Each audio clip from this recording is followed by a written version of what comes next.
विष्णु को सुदर्शन चक्र दिखाते हैं ना,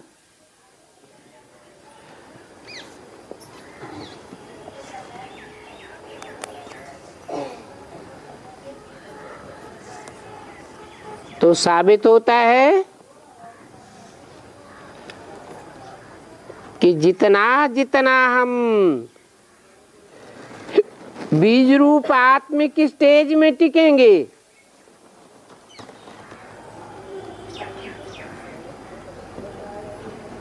उतना हमारा सुदर्शन चक्र फिरता जाएगा। जैसे बीज विस्तार को पाकर के वृक्ष बन जाता है ना, ऐसे ही हम आत्मा जितना प्रैक्टिस करेंगी स्टार स्वरूप में टिकने की, उतना स्वतः ही मनन चिंतन मंथन चलता जाएगा।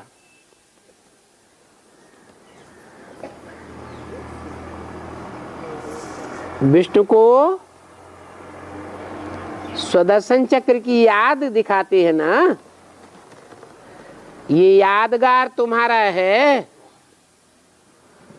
स्व माने आत्मा, चक्र माने 84 का चक्र, दर्शन माने देखना, अर्थात सुदर्शन चक्र माना अपनी आत्मा के 84 के चक्र को मनन चिंतन मंथन करके देखना कि मैं आत्मा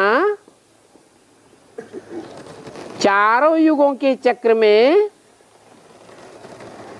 कहाँ कहाँ कब कब क्या क्या पार्ट बजाती हूँ। मुझे आत्मा ने पूरे चक्र में कितने जन्म लिए हैं, तो ये सुदर्शन चक्र का अर्थ बाप ने समझाया है। स्वार्थात आत्मा का दर्शन हुआ, 84 के चक्र का दर्शन हुआ, तो वो चक्र बुद्धि में फिराना पड़े। तुम जानते हो कि हम आत्मा 84 का चक्र लगाकर लास्ट में अपने घर जावेंगे। जो आत्माओं का घर, सो आत्माओं के बाप का घर। फिर वहां से आवेंगे नए चक्र में पार्ट लगाने के लिए। सतयुग में पार्ट बजाने में आवेंगे ना, फिर 84 का चक्र लगावेंगे।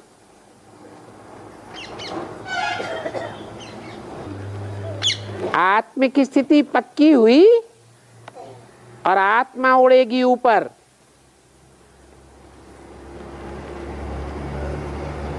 परंतु फिर चक्र को भी याद करना है।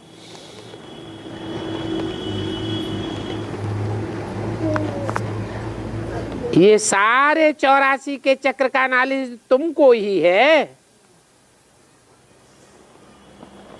क्योंकि तुमने ही 84 जन्म लिए हैं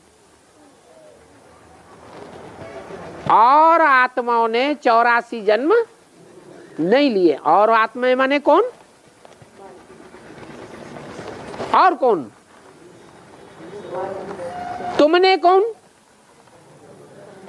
जो सन्मुख मेरे बैठ करके बाप की नॉलेज सुनते हैं,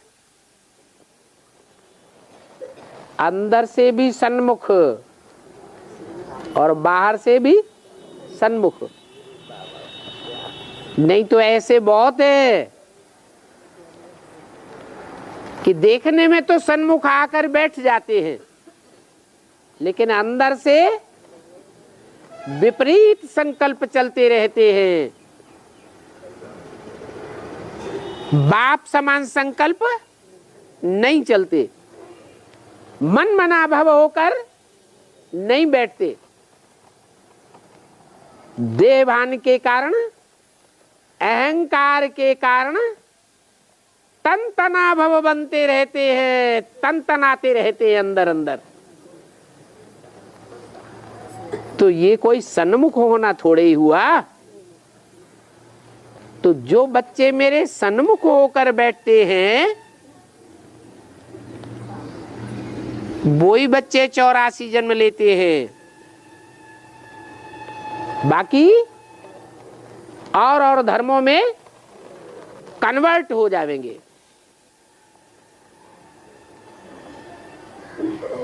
तो बताया कि तुमने 84 का चक्र लगाया है। अब इस मृत्युलोक में ये तुम्हारा अंतिम जन्म है।